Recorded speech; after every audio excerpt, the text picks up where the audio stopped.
Okay, so this is August 27th. Apat na araw na lang at matatapos na ang Agosto. Sa gustong malaman kung ano yung mangyayari sa buong September nila, no, sa finances, sa health, sa business, sa pag-aaral, sa pagkuha ng working visa, passport, etc.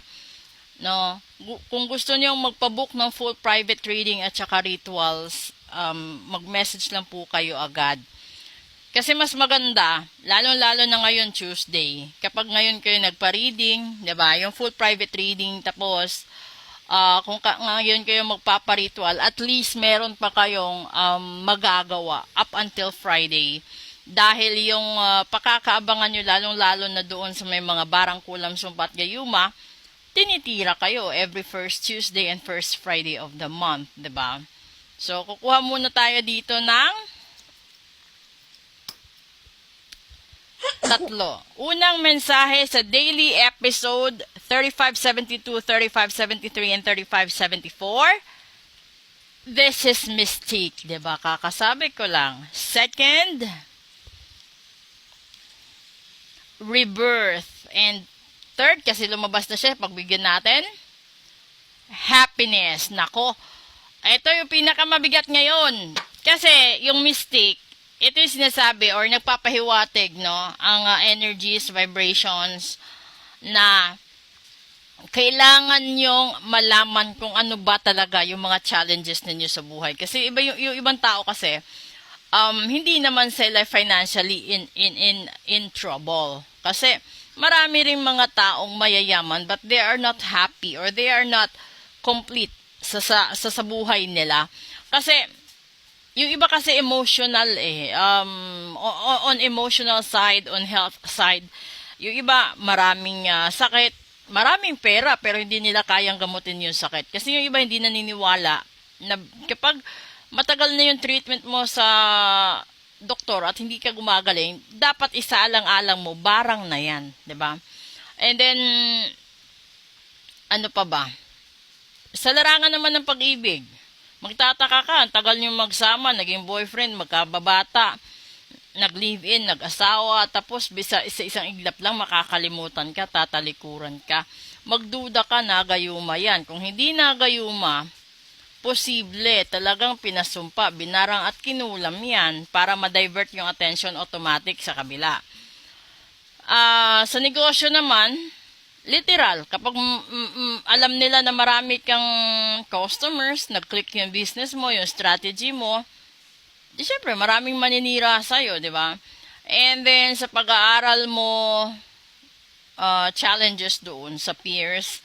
And then, sa working visa, sabihin natin yung iba, ang dami niyong problema. Pero, ang sinasabi dito sa pangalawang card, you can achieve naman sa gusto niyong goal. But you have to rebirth yourself. That is the metamorphosis ni butterfly. Di ba kahapon na lumabas yung metamorphosis? No, isang araw pala. Yung gagawin niyo dyan is, alamin niyo talaga yung punot dulo na problema ninyo.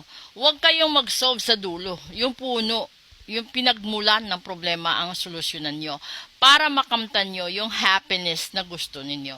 Ito yung happiness na gumaling ka, gumaan yung takbo ng buhay mo, kalusugan ng pamilya mo, maging safe sila. Yung iba kasi finances, literally, they do with the finances.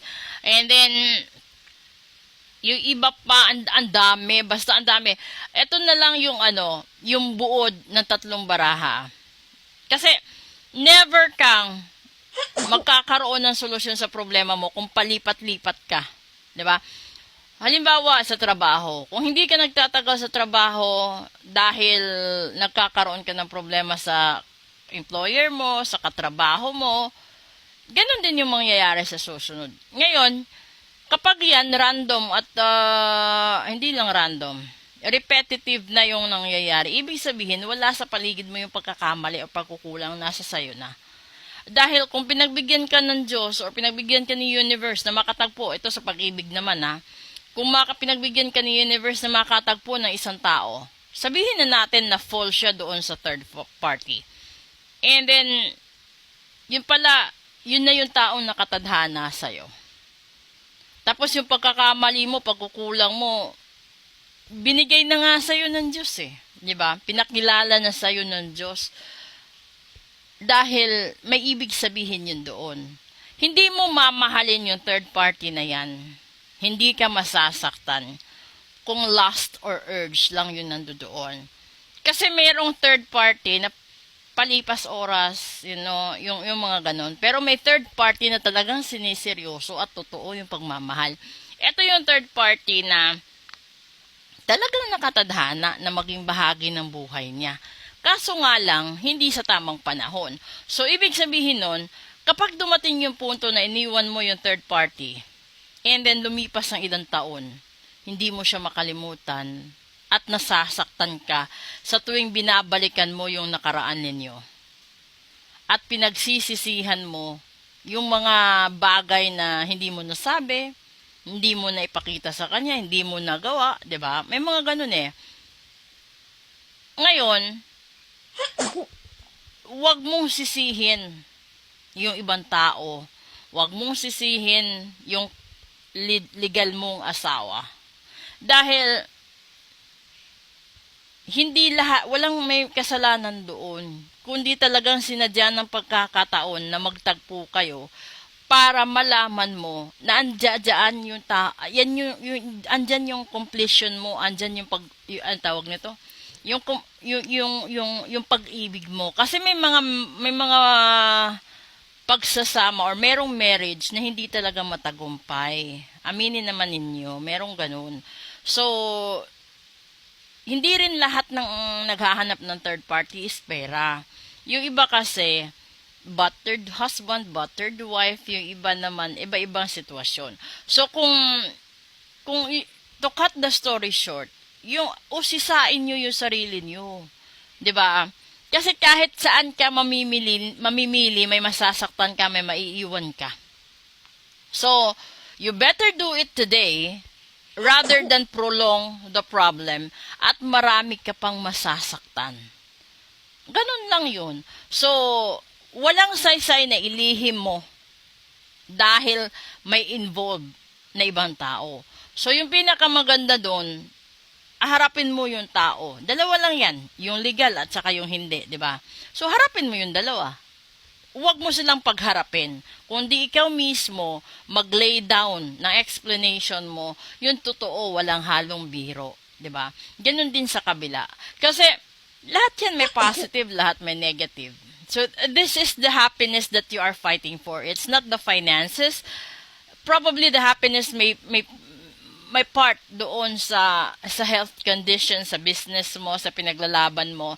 Lalong-lalo na kung ito yung mga karapatan sa pamilya, anak, ari-arian, gano'n. Pero pag ito yung sa pagmamahalan, hindi mo kasi masasabi, no, na mag-i-stay ka sa isang marriage or sa isang relasyon or sa isang live-in situation or boyfriend-girlfriend situation kung wala ng respeto, kung wala ng pagtitiwala. Kasi yung pag-ibig, the least sa tatlo. Una, dapat nirirespeto ka. Pangalawa, pinagkakatiwalaan ka. And pangatlo, mahal ka. Dahil never kang mabubuo kung isa doon or dalawa dyan, wala. Kasi, hindi ka totoong mahal kapag hindi ka na nirirespeto. Hindi ka totoong mahal kapag marami kang hindi alam sa takbo ng buhay, puso at isipan niya. Kasi posibleng nasa sayo yung katawan, nasa iba ang puso at isipan. At parang ikaw na rin mismo ang pumapatay sa sarili mo. So kung gusto mo magkaroon ng kaligayahan, tanggapin, harapin mo kung ano yung katotohanan. Ganun lang kasimple sana ang buhay. Kaso maraming nakikialam, maraming nakikisawsaw. Kaya hirap ang bawat relasyon maging mag-rebirth. Okay? So proceed tayo sa special episode. Ganun!